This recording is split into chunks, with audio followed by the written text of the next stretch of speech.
बिलावल भुट्टो की इमरान खान को पार्लियामेंट में आने के लिए आखिरी वार्निंग। कहते हैं मैं नहीं चाहता आप और खातून अव्वल के खिलाफ मुकदमा दर्ज हों और जेल में डाला जाए। आपके साथ तो अभी कुछ हुआ ही नहीं और इतनी चीखें मार रहे हैं। सिपहसालार ने कहा अब इदारे ने सियासत में मदाखलत न करने का फैसला कर लिया है। इमरान खान की अब भी कोशिश होगी फौज को सियासत में घसीटा जाए। अपने खिताब में अब भी फौज को मदद के लिए बुलाते हैं। आर्टिकल 6 की खिलाफ वर्जी की जा रही है। बिलावल भुट्टो जरदारी की गढ़ी खुदाबख्श में घनगरज। बेनज़ीर भुट्टो शहीद की बरसी पर जलसे से खिताब करते हुए बोले व्हाइट हाउस की नहीं बिलावल हाउस की साजिश ने इमरान खान को निकाला। सिलेक्टेड आसिफ जरदारी का क्रेडिट व्हाइट हाउस और जो बाइडन को देना चाहता है। अमरीकी सदर ने नहीं जियालो ने सिलेक्टेड को घर भेजा। ये बंद कमरे की साजिश नहीं सबके सामने काम करके दिखाया। सिलेक्टेड के साथ इनके सहूलतकारों को भी इज्जत के साथ खुदा हाफिज कह दिया। मुशर्रफ की तरह सिलेक्टेड भी अब माजी का हिस्सा बन चुका है। आप सड़कों पर कलदम तंजीमों के साथ घूमेंगे तो मजाकरात नहीं होंगे। नैब न्याजी गठजोड़ से मुल्क को नुकसान पहुंचा। इमरान न्याजी ने मुल्क की तरक्की का रास्ता रोका। हमारी बनाई गई 56 कंपनियां बंद कर दी गईं। ताकिब निसार इन कंपनियों के पीछे पड़ गए थे। ये इन 56 कंपनियों के खिलाफ एक ढेले की करप्शन साबित नहीं कर सके। साबिक हुकूमत ने एहतसाब के नाम पर इंतकाम लिया। मुल्क को बदनाम करके हमारी तरक्की की रफ्तार को रोका गया। IMF से मुआहदे की धज्जियाँ उड़ाई गईं। आज आलमी मालियाती इदारा हम पर एतमाद करने को तैयार नहीं। वज़ीर-ए-आज़म शहबाज शरीफ का शमसी तवानाई से मुताल्लिक़ कॉन्फ्रेंस से खिताब। बोले जब गैस सस्ती थी PTI ने निर्ख कम नहीं किए। सर्कुलर डेट अजदहा बन चुका। मसाइल का पहाड़ 8 माह में ख़त्म नहीं हो सकता। हुकूमत को मज़ीद वक्त दरकार है।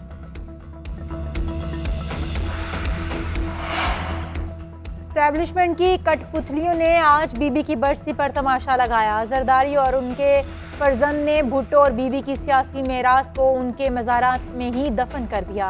इक़्तिदार के हुसूल के लिए ये जमहूरियत और पार्लिमान पर किए जाने वाले हर हमले के सहूलतकार बने। PTI रहनुमा फवाद चौधरी का पीपल्स पार्टी के जलसे पर रद्द-ए-अमल। ट्वीट में लिखा आर्मी चीफ को बदनाम करने की कोशिशें बंद होनी चाहिए। तहरीक इंसाफ ने कभी ऐसा कोई मुतालबा लेकर आर्मी चीफ से राबता नहीं किया। जाली ऑडियो लीक्स की परवाह किसे है? ये तजवीज़ करना लीक्स नए सरबराहों के अहकामात पर किए गए हैं बिल्कुल फजूल है। इस्लामाबाद में 31 दिसंबर को होने वाले बल्दियाती इंतखाबात मुलतवी। इलेक्शन कमीशन ने महफूज फैसला सुना दिया। हुकूमत ने कमीशन को एक पेचीदा सूरत हाल में डाल दिया। लोकल गवर्नमेंट इलेक्शन बर्वक्त कराने के लिए कानून साजी होनी चाहिए। चीफ इलेक्शन कमिश्नर के इस्लामाबाद बल्दियाती इलेक्शन से मुतालिक केस में रिमार्क्स। कहा पार्लियामेंट को लिखेंगे कि बल्दियाती इंतखाबात बर्वक्त मुकम्मल होने चाहिए। खदशा है हुकूमत हल्का बंदी के बाद दोबारा यूनियन काउंसिल्स में रद्दोबदल न कर दे। आइन के आर्टिकल 148 में लिखा है कि लोकल कानून के मुताबिक इलेक्शन कराने हैं। अब वो कानून ही बदल दिया जाए तो फिर क्या किया जाए? मेयर का इंतखाब डायरेक्ट कर दिया गया। हमारे पास तो इनके कागजात नामजदगी भी नहीं। क्या पता कल फिर यूनियन काउंसिल की तादाद कम कर दी जाए।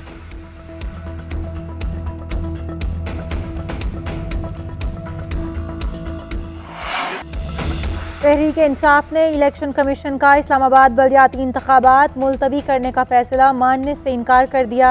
अदालत जाने का ऐलान। असद उमर कहते हैं इलेक्शन कमीशन ने अपना ही फैसला मुअत्तल करके इस्लामाबाद में बल्दियाती इंतखाबात मुलतवी कर दिए। जो बहाना बनाया गया है उसका हकीकत से कोई ताल्लुक नहीं। हम पूरी तरह से अदालती लड़ाई लड़ेंगे। हम इस हक के लिए अपनी जद्दोजहद जारी रखेंगे। उम्मीद है कि इस्लामाबाद हाई कोर्ट से इस हवाले से रिलीफ मिलेगा। बाबर अवान बोले हुकूमत ने अपनी शिकस्त तस्लीम कर ली। ये सारी उम्र इलेक्शन की तैयारी नहीं कर सकते। इनके पास तो उम्मीदवार ही नहीं। 3 दिन कबल कहना बल्दियाती इंतखाबात ना कराएं ये आइन के साथ मजाक है। इस्तीफों की सियासत में नया मोड़। स्पीकर कौमी असम्बली परवेज अशरफ के गैर मुल्की दौरे ने अरकान तहरीक इंसाफ के इस्तीफों की तस्दीक का मामला लटका दिया। PTI अरकान का स्पीकर के सामने आज पेश होने का फैसला मुलतवी।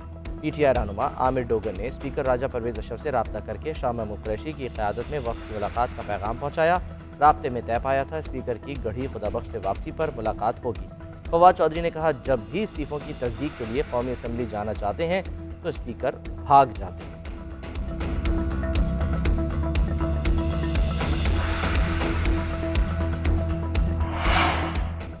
पहले पाकिस्तान फिर सियासत। चौधरी शुजात हुसैन का इमरान खान समेत सबको कौमी असम्बली में वापस आने का मशवरा। कहते हैं सब पार्टियों की बात छोड़कर पाकिस्तान की बात करें। पाकिस्तान होगा तो पार्टियां रहेंगी और चलेंगी। अगर हम ना समझे तो मुल्क चलेगा और ना ही पार्टियां। मैंने अपनी पार्टी को कहा है अपनी नहीं मुल्क की बात करें। सरबराह काफ लीग ने मजीद कहा ना फौज ने आना है ना किसी और ने, अगर ये वक्त गुजर गया तो फिर किसी के हाथ कुछ नहीं आएगा। बहुत सी ताकतें पाकिस्तान को तबाह करना चाहती हैं। सीनियर सहाफ़ियों से मुलाकात के दौरान गुफ्तगू करते हुए बोले, मुल्क में सियासी और मुआशी इस्तेहकाम नागुज़ीर है, आइंदा आम इंतखाबात मुकर्रर वक्त पर होने चाहिए। Anti corruption Punjab in action. Muslim League नून के रुकने कौमी असम्बली चौधरी अशरफ गिरफ्तार। मुलजिम पर सरकारी अराजी पर कब्जा, जालसाजी और फ्रॉड का इल्ज़ाम। चौधरी अशरफ ने एक फर्जी शख्स को जाली अलॉटी जाहिर करके सरकारी रकबे पर कब्जा किया हुआ था। वज़ीर-ए-आज़म शहबाज शरीफ की MNA चौधरी अशरफ की गिरफ्तारी की मजम्मत। कहते हैं PTI आज भी बदतरीन सियासी इंतकाम की रविश पर कारबंद है।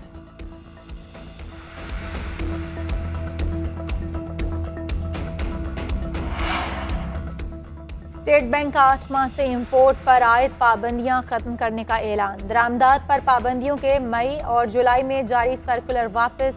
2 जनवरी से नई हिदायत पर अमल दरामद। Circular number foreign exchange dealers को जारी। सर्कुलर के मुताबिक गंदम, कुकिंग ऑयल, फार्मास्यूटिकल दरामद के लिए सबसे पहले डॉलर्स दिए जाएंगे।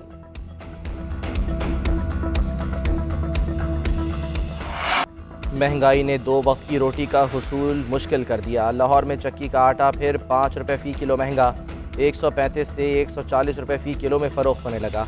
पेशावर में 2 दिन में आटा 150 से 200 रुपये महंगा। मार्केट में फ़ाइन आटे का 20 किलो का थैला 2500 रुपये तक पहुँच गया। सुपर फाइन और मिक्स आटे का थैला 2400 रुपये में फ़रोख्त होने लगा। आटा डीलर्स ने आइंदा चंद दिनों में कीमतें मज़ीद बढ़ने का इम्कान जाहिर कर दिया। कहते हैं गंदम की कीमतें ज़्यादा हो रही हैं, बिजली महंगी होने से भी अखराजात बढ़ रहे हैं, कीमतें बढ़ाना मजबूरी है।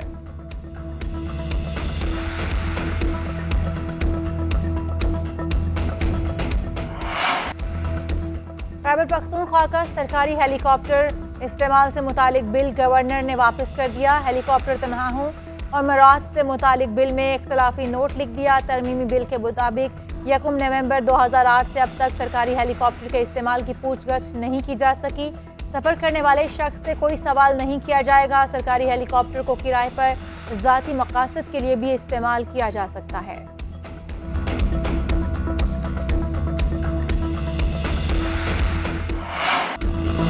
कराची टेस्ट का दूसरा रोज। न्यूजीलैंड ने पहली इनिंग्स में बगैर किसी नुकसान के 165 रन बना लिए। डेविड कॉनवे 82 और टॉम लेदम 78 रन बनाकर विकेट पर मौजूद। इससे पहले पाकिस्तानी टीम पहली इनिंग्स में 438 रन बनाकर आउट हुई।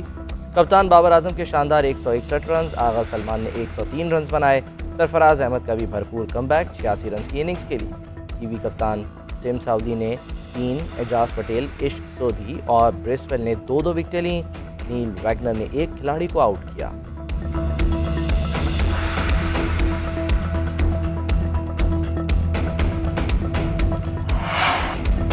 स्मॉग से बचाव के इक़दामात। लाहौर हाईकोर्ट ने स्कूल्स और कॉलेजेस को मजीद 7 रोज़ बंद रखने का हुक्म दे दिया। स्मॉग की वजह से छुट्टियां बढ़ाई जाएं। अदालत ने DG PDMA को आइंदा समाअत पर तलब कर लिया।